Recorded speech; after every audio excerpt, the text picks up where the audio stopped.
Welcome to online banking. நான் உங்கள் சுரேஷ். இன்றைக்கி இந்த வீடியோவில் என்ன பார்க்க போகிறோம் அப்படின்னு பார்த்தீங்கன்னா, போஸ்ட் ஆஃபீஸில் நீங்கள் வந்து ஒரு பிபிஎஃப் அக்கௌண்ட் வச்சுருக்கீங்க அப்படின்னா, அந்த பிபிஎஃப் அக்கௌண்ட்டோடைய ஸ்டேட்மெண்ட் எப்படி நம்ம வந்து பார்க்குறது அப்படின்றத அந்த வீடியோவில் பார்க்க போகிறோம். ஸோ வீடியோவை ஸ்கிப் பண்ணாமல் ஃபுல்லாக பாருங்கள்.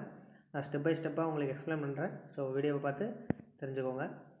இப்போ வந்து நம்ம வீடியோக்குள்ளே போயிடலாம். நீங்கள் வந்து post office mobile banking application வச்சுருந்தீங்கன்னா, அந்த அப்ளிகேஷனில் யூசர் நேம் எம்பின்னு போட்டு கோ கொடுங்க. இப்போ நான் வந்து கோ கொடுத்துக்கிறேன். ஸோ என்ட்ரு பண்ணினதுக்கப்புறம் கோ கொடுங்க.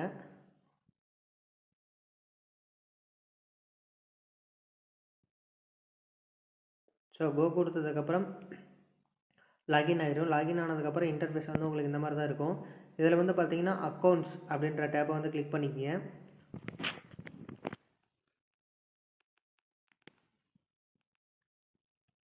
இதில் வந்து பார்த்தீங்கன்னா பிபிஎஃப் அக்கௌண்ட் அப்படின்னு சொல்லிட்டு இருக்கும். ஸோ அந்த ஆப்ஷனை வந்து கிளிக் பண்ணிக்கிங்க.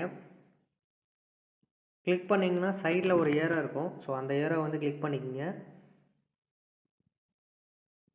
இதில் வந்து பார்த்தீங்கன்னா balance enquiry, mini statement, transaction history. So இப்போ நான் வந்து ஒரு மினி ஸ்டேட்மெண்ட் தான் பார்க்க போகிறேன். ஸோ மினி ஸ்டேட்மெண்ட் வந்து கிளிக் பண்ணிங்கன்னா லாஸ்ட்டாக ஒரு ஃபியூ டிரான்சாக்ஷன் வந்து உங்களுக்கு ஹிஸ்ட்ரி வந்து ஷோ பண்ணுவாங்க. ஸோ இப்போ நான் வந்து மினி ஸ்டேட்மெண்ட் வந்து கிளிக் பண்ணிக்கிறேன்.